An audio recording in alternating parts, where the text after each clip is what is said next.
upgraded to a... The most explosive moment of the entire WNBA season did not simply stop a basketball game, but completely destroyed the institutional trust of an entire professional league.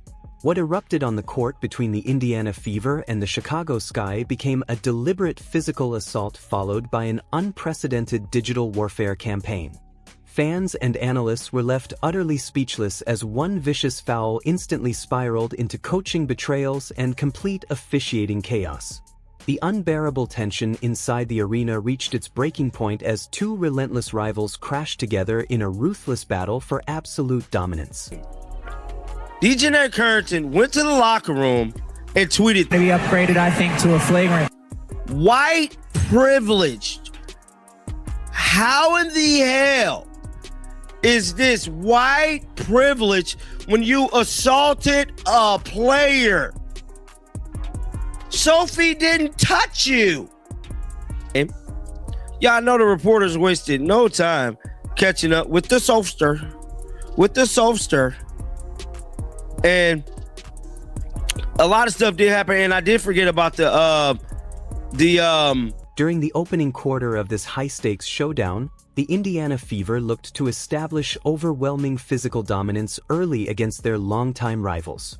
Sophie Cunningham secured the basketball in transition and exploded down the floor on a fast-break layup opportunity.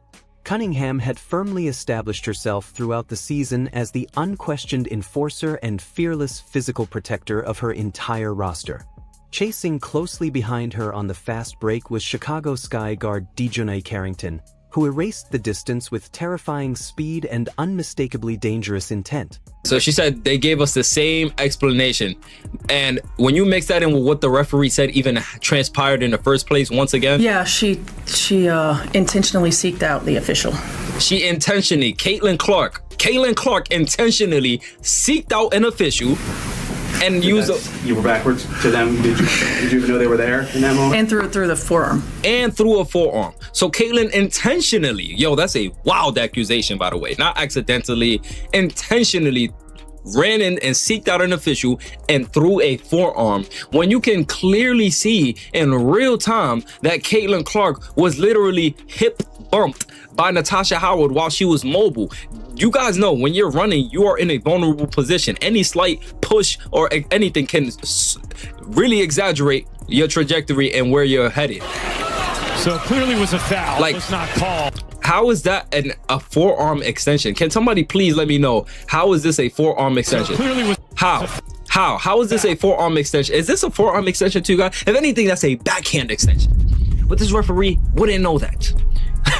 I'm telling you, man, this target on CeCe's back is clear as day.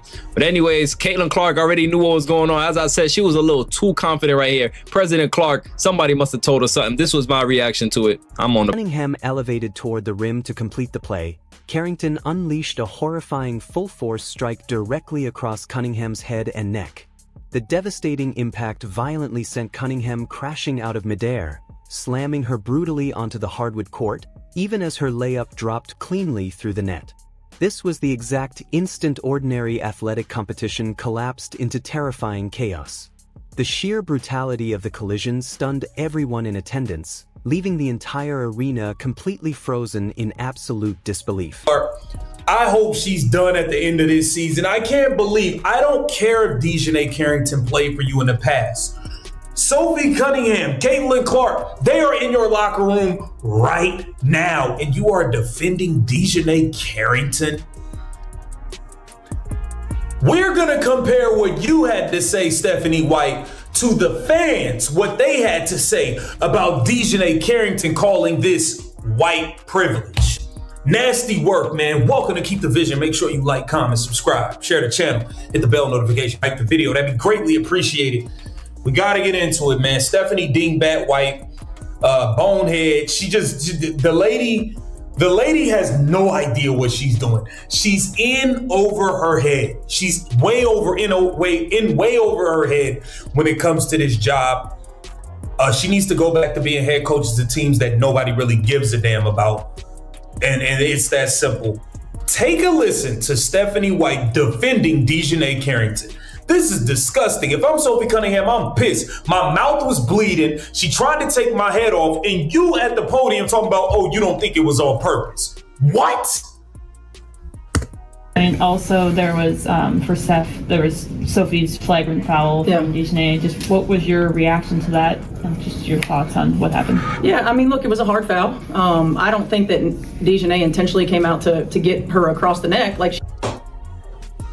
What are you talking about? What are you just have your team's back, bruh? When do you have your team's back, Stephanie? Refusing to play the victim, Cunningham sprang up immediately from the hardwood court in a state of uncontrollable fury. She stormed directly toward Carrington and delivered a forceful shove before players and officials desperately rushed in to intervene. Teammates frantically restrained both athletes to stop a full-scale bench-clearing brawl from erupting on live national television.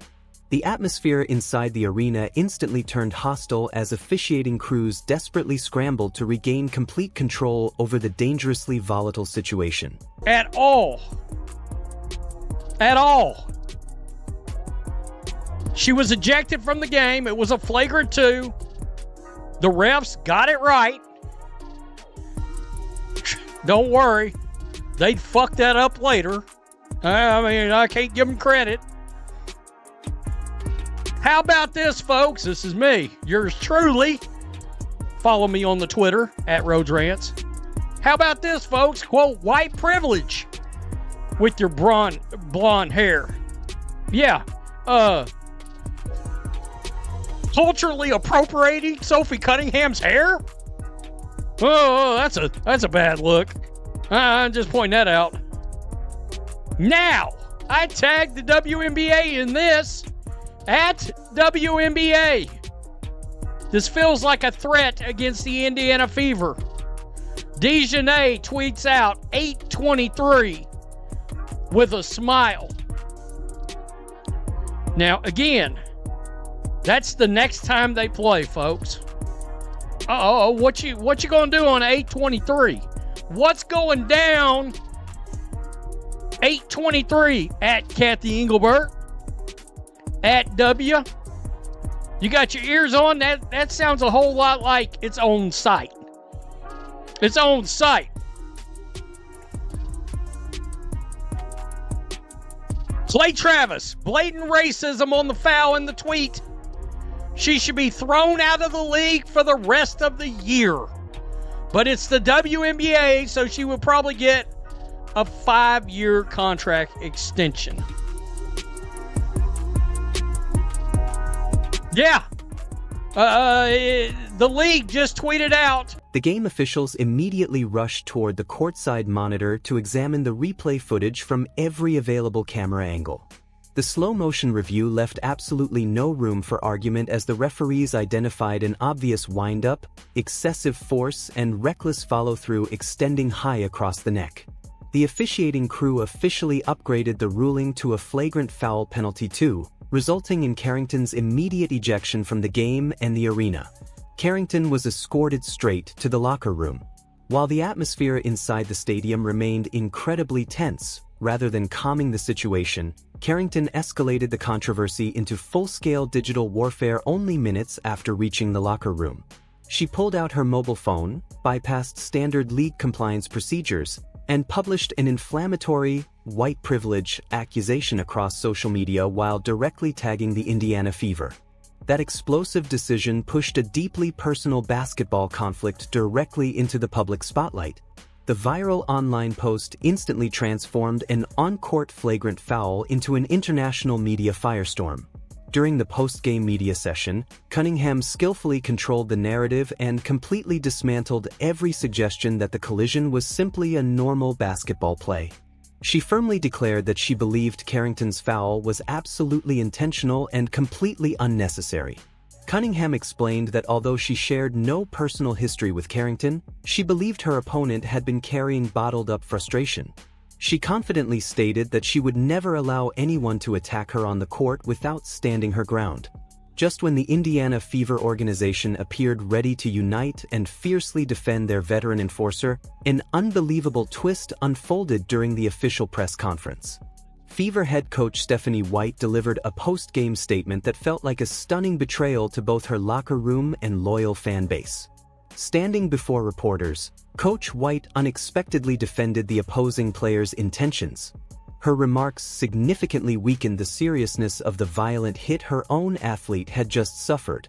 Coach White acknowledged it was a hard foul, yet surprisingly insisted she did not believe Carrington intentionally targeted Cunningham across the neck. The head coach maintained that the contact was entirely accidental. Even while agreeing with the official's flagrant 2 ejection ruling, this unexpected position noticeably minimized the dangerous intent behind a strike that carried enormous potential for severe injury. Players and supporters were left speechless as the head coach publicly excused an opponent's physical aggression. The internal optics surrounding Coach White's press conference sparked immediate outrage throughout the franchise's passionate fan base. Analysts questioned how a head coach could witness her own player get clotheslined during a fast break and still fail to condemn the opponent's conduct. The apparent absence of unwavering support created intense frustration among supporters who demanded complete loyalty for their battered enforcer. Coach White's controversial remarks poured even more fuel onto an organizational nightmare that was already burning out of control. Meanwhile, Chicago Sky head coach Tyler Marsh attempted to completely avoid the growing controversy during his own post-game media availability. He claimed he had not yet watched a replay of the collision, insisting Carrington was simply making a legitimate play on the basketball. When reporters questioned him about Carrington's inflammatory social media post, Marsh shifted responsibility by saying he had only just learned about it and would address the matter internally. His non-committal responses left major questions unanswered as public criticism intensified while the conflict between Cunningham and Carrington dominated national headlines. The game officials ultimately lost complete control of the physical intensity unfolding across the court. During the third quarter, while the Fever battled to protect a slim lead, referees dragged superstar Caitlin Clark directly into the growing controversy. Clark was assessed an astonishingly questionable technical foul that stunned teammates, coaches, and spectators alike. The phantom whistle exposed an officiating crew that was rapidly falling apart beneath overwhelming pressure. The controversial technical foul occurred after Clark was forcefully hip-checked out of bounds by opposing player Natasha Howard while sprinting at full speed. The powerful shove sent Clark stumbling off balance directly into an official positioned beside the sideline.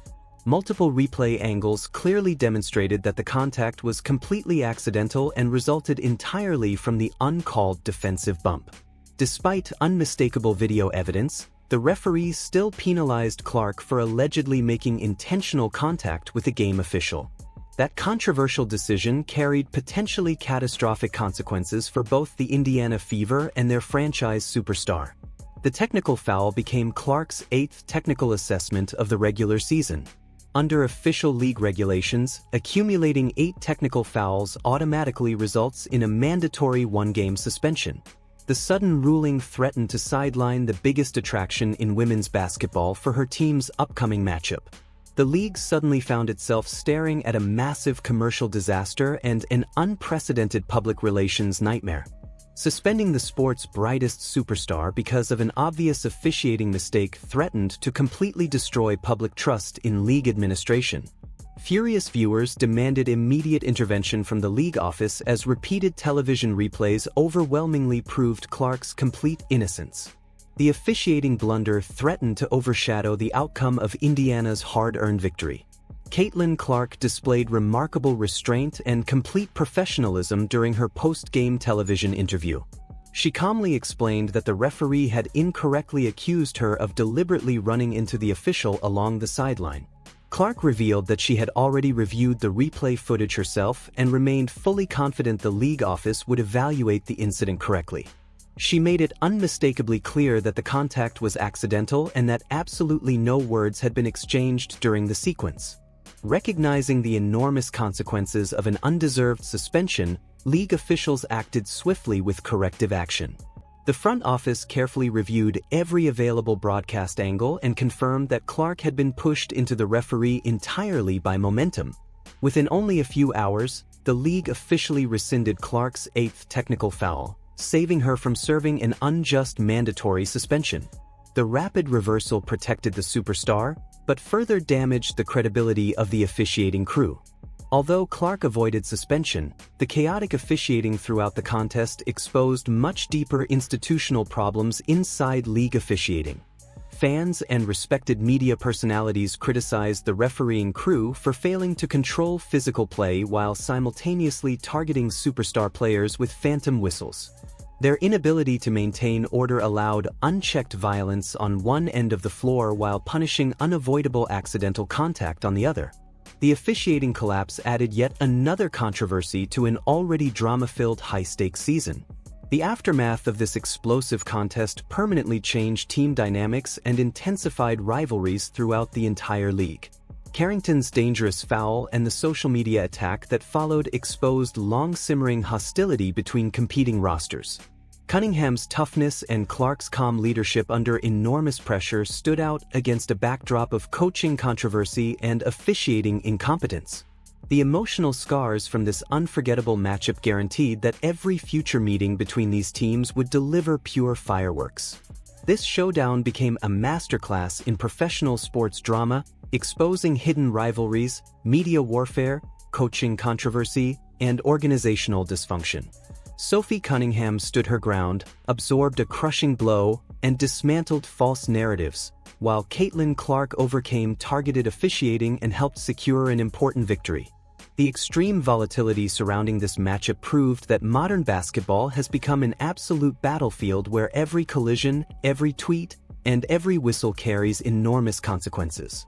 The entire sports world remains on high alert as this unforgettable season continues to unfold.